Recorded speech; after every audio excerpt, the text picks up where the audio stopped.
From Interior Alaska's most trusted news source, this is the Fbx Evening News Weekend Edition.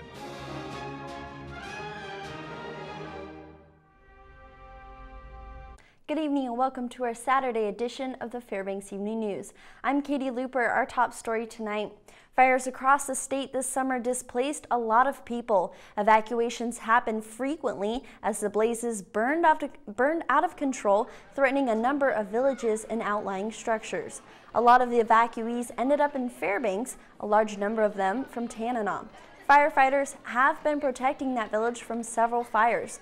Friday, about 50 evacuees from Tanana got a free riverboat ride. It wasn't to take them home or to move them somewhere else. It was just for a little rest and relaxation as they wait to return home.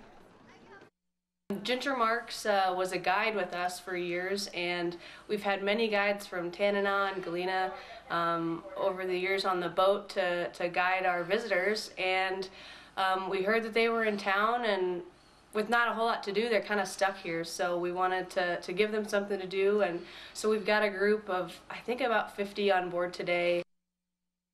This summer has been non-stop construction across the Fairbanks area. The city has seen massive construction on Cushman Street. Meanwhile, the Department of Transportation for the state has been actively reconstructing College Road for the past 3 weeks.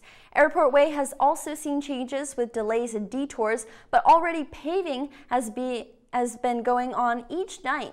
Now, a new project will be affecting drivers starting tonight. So, one of our big projects right now is College Road. So it's a rehabilitation project as well as an intersection realignment. So what we're doing right now is this weekend, starting Saturday night and running through Monday, we'll be working on the Aurora intersection. And so we'll be shutting down the signals at Aurora and removing the pavement in preparation for paving. And also with the Airport Way project, next week crews are expecting to work on ramps, so they'll be repaving those, and so expect the ramps near the Mitchell to be intermittently shut down. Election season is just around the corner, and candidate filing information packets are now available for those seeking to run for local office. The borough regular municipal election comes October 6th. Filing opens August 3rd at 8 a.m. and closes at 4:30 p.m. on August 17th. Incumbents Catherine Dodge and Van Lawrence and Lance Roberts have all filed intent letters with the Alaska Public Offices Commission to run for re-election to the respected borough assembly seats. Assemblyman Carl Castle has launched a campaign to run for borough mayor. Current Mayor Luke Hopkins terms out this fall. School Board Seat A, currently held by Lisa Gentry, and Seat B, held by Heidi Haas, are both up for election. At-large seats A and B on the Interior Gas Utility Board are also up for voter consideration. Nadine Winters and Mike Meeks were originally appointed to those seats. The candidate information packets can be picked up at the borough clerk's office. It was a busy weekend for troopers over the holiday as they ramped up their patrols on the highways and streets of the state. The campaign ended Monday, and law enforcement officials have released the stats. According to Trooper spokeswoman Megan Peters, troopers made 17 misdemeanor DUI arrests. Over 200 people phoned in Report Every Dangerous Driver or READY reports that resulted in 23 stops. Troopers did report there was one single fatal collision out of the 22 reported accidents. They continue to ask the public to remain cautious during summer driving and all holidays. They also encourage motorists to use the READY report system to phone in impaired or aggressive drivers. We really do encourage motorists to plan ahead, take your time. You're planning to have a good time. Have a plan to also get home safe. We don't want to have any tragedies on our roadways this holiday season. We want everyone to have a great time and then make it home safely to their families and friends. When we come back, today was the annual tribal powwow, and hundreds gathered to dance and drum the day away. We'll have the details. Also, KTVF and Crown Real Estate are combining their efforts with our local food bank to feed hungry kids during the summer. These stories and more when we return. Stay with us. Welcome back. People were dancing and drumming in Fairbanks today at the Midnight Sun InterTribal Powwow, a yearly tradition meant to enrich lives and bring people of all ages and origin together. Powwows happen all around the country and can help preserve the rich heritage of American Indians. This event is not only for people of Native heritage, but people from all regions of the world. This is a time to honor the elders and children and to educate the general public. One major part of the celebration includes intertribal drumming. They wrap up the event with an annual tradition of releasing a rehabilitated eagle into the wild. This year, Sarah Grover said it was harder to find injured eagles, and that was a little disappointing, but ultimately that could mean good things for the eagle population. I really enjoy seeing our Alaskan Native people come out and reconnect with each other, and all the elders come out and just see what's going on and know that things aren't being lost and we're doing things in the right way.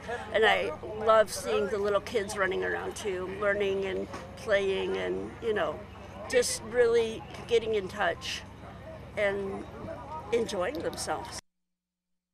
This summer, KTVF and Crown Real Estate are partnering up for a food drive in order to help feed kids in the summer. The food bank is requesting kid-friendly food items such as granola bars, juice boxes, applesauce cups, cereals, and crackers to feed kids in the summer who won't be able to rely on free school lunches. Drop-off locations are open downtown at the KTVF sales office and Crown Real Estate until July 26th. Ann Weaver from the Fairbanks Food Bank says these past few weeks have been a great success, and thanks to everyone who's donated so far. The intent of this event is it's so easy in these beautiful summer months to forget that there's a lot of kids that rely on school lunches in order to be able to eat during the days. And so without school, that means no school lunch. So Ginger and Channel 11 came together to say, you know what, we need to make sure that those kids still have a good summer. I'm so impressed to be a part of a community that supports each other so much. I really want to say thank you because, my goodness, this isn't the normal community. This is a really special, you know, interior heart, interior Alaska. This is really special, and I really want to say thank you to everybody. A camp for rural youth will start Sunday, 60 river miles from Fort Yukon. Monty Bowen has details about this camp, Nashi, in this report. Nashi is the Gwich'in Athabascan word for healing. The camp was created to teach Athabascan culture, subsistence living, and survival training, and to provide healing. The camp is operated by This Generation Ministries. Maria Weber has been with the ministries since about 2006. I believe in what they're doing. I believe in the vision that Ron and Yolanda Pratt started for TGM, which is reaching out to the hurting and those people that need help, that need a mentor in their life, that need somebody that's going to put their arm around them and encourage them. And that's exactly what we do at Camp Nashi. We put our arm around these youth that maybe don't have anybody in their lives to encourage them. The camp is for the youth of the Yukon Flats region. So that's villages like Viennetai, Chalkitsik, Beaver, Fort Yukon, and places like that. So this is specifically for the Native youth in those communities. It is free for attendees. So we keep it free for them. They just have to fly into Fort Yukon and we'll pick them up and take them 60 river miles over to Camp Nashi. Activities at Camp Nashi include an obstacle challenge course, team games, woodworking, subsistence training, and treasure hunts. This is Monty Bowen reporting.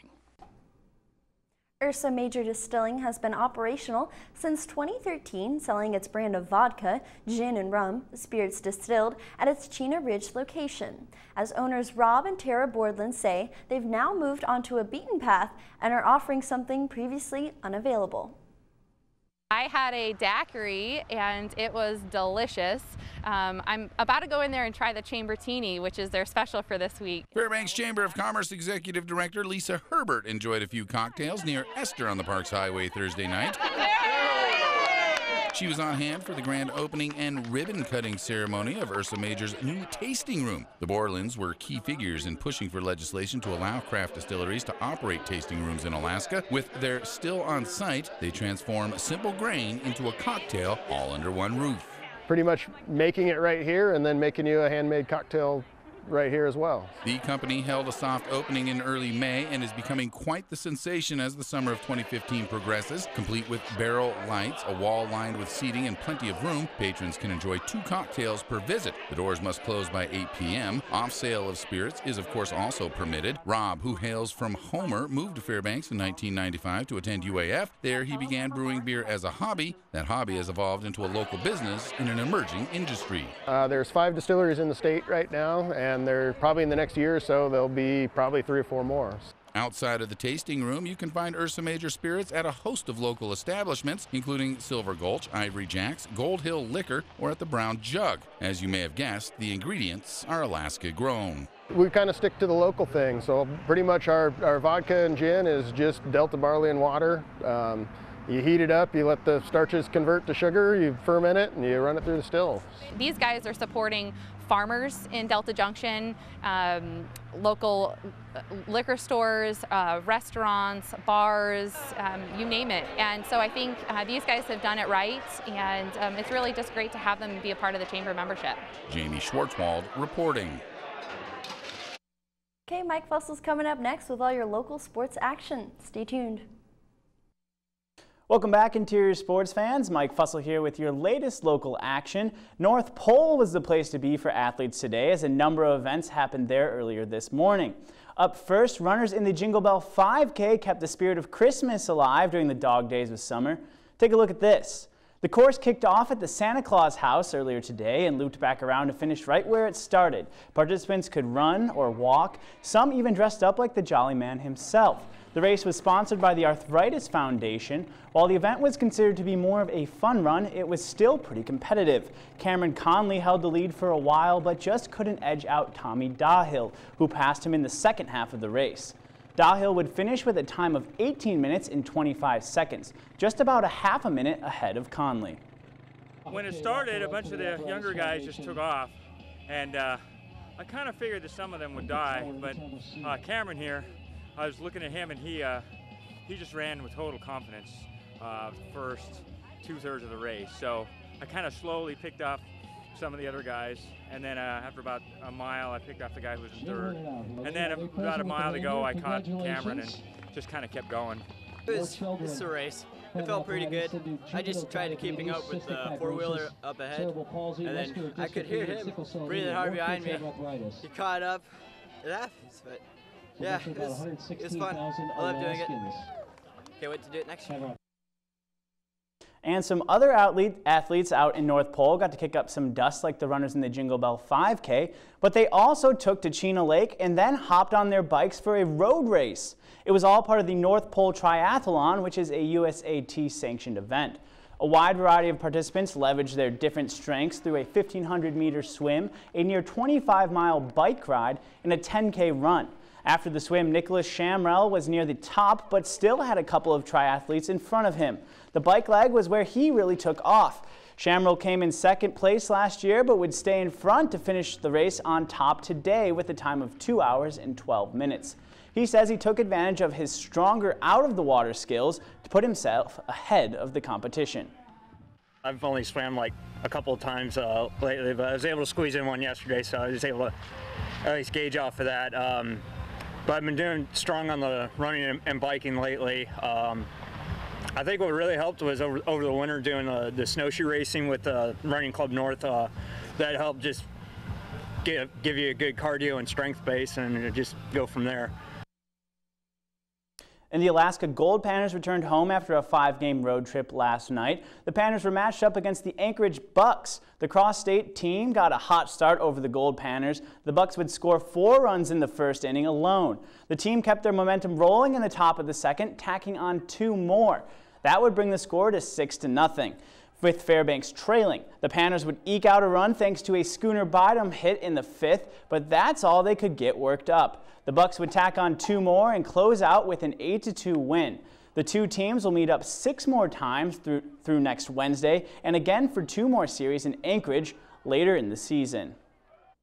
And the Golden Days softball tournament is now underway at the Hesray Complex. The event is sponsored by the Golden Heart Softball Association. It will be continuing through Sunday if you wanted to catch a game. Tourney play began on Friday night with clear and mild conditions. Men's, women's, and co-ed divisions all battled it out in pool play yesterday evening. We happened to catch the Nasties taking on the Evacuators. Both teams ended up putting some points on the board, but the Nasties would keep it nasty though, routing the Evacuators 17-4. And that about brings us to the buzzer for sports tonight. For more KTVF sports, log on to Twitter, YouTube, webcenter11.com, and download our mobile app. Katie Looper is up next with your full weather forecast. Thanks for checking in, and we'll see you next weekend. Welcome back to our Saturday edition. It's pretty nice out there. Got to go out see a lot of sporting events. Will we continue to see some of that good weather?